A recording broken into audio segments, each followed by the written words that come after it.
Photos volées, chansons piratées, reproduction illégale d'œuvres d'art, Internet est une lessiveuse géante en matière de droits d'auteur. Grâce à l'authentification par la technologie blockchain, ces dérives pourraient bientôt tourner court. En 2015, l'artiste américain Richard Prince a vendu une de ses photos 100 000 $ lors d'une exposition à New York. Une photo dont il n'est pas l'auteur, mais qu'il a simplement reprise de son fil Instagram. Le véritable auteur n'a lui été ni informé, ni rémunéré d'aucune façon. Et voilà bien le drame de l'art numérique.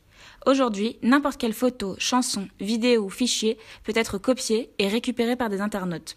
Charge pour l'ayant droit de traquer sur le net les copies illégales. Autant chercher une aiguille dans une botte de foin. Nous sommes un peu dans la situation d'un supermarché qui laisserait tranquillement le voleur partir avec des pommes dans ses poches pour ensuite tenter de le retrouver et lui réclamer leur paiement.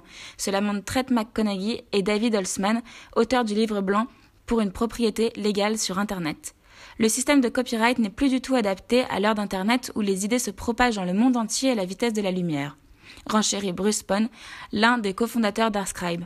Cette start-up berlinoise est la première à avoir eu l'idée d'utiliser la technologie blockchain, celle utilisée pour le Bitcoin, à des fins de propriété intellectuelle.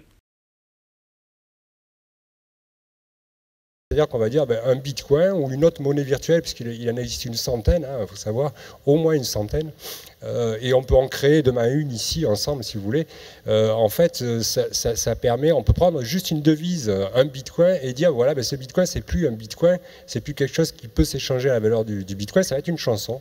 Et on peut enregistrer un certain nombre de métadonnées, alors c'est assez limité, mais on a des moyens de stockage distribués aussi sur les réseaux peer-to-peer ou éventuellement dans le cloud de manière cryptée, qui permettent d'avoir des métadonnées extrêmement étendues. Alors dans le cas d'une chanson, par exemple, on peut dire, voilà, cette chanson, là je fais un enregistrement dans un blog qui décrit la chanson, qui dit qui est son auteur, qui est son compositeur, qui est l'interprète de l'enregistrement, qui est l'arrangeur, qui est l'éditeur phonographique, qui est le producteur phonographique, etc.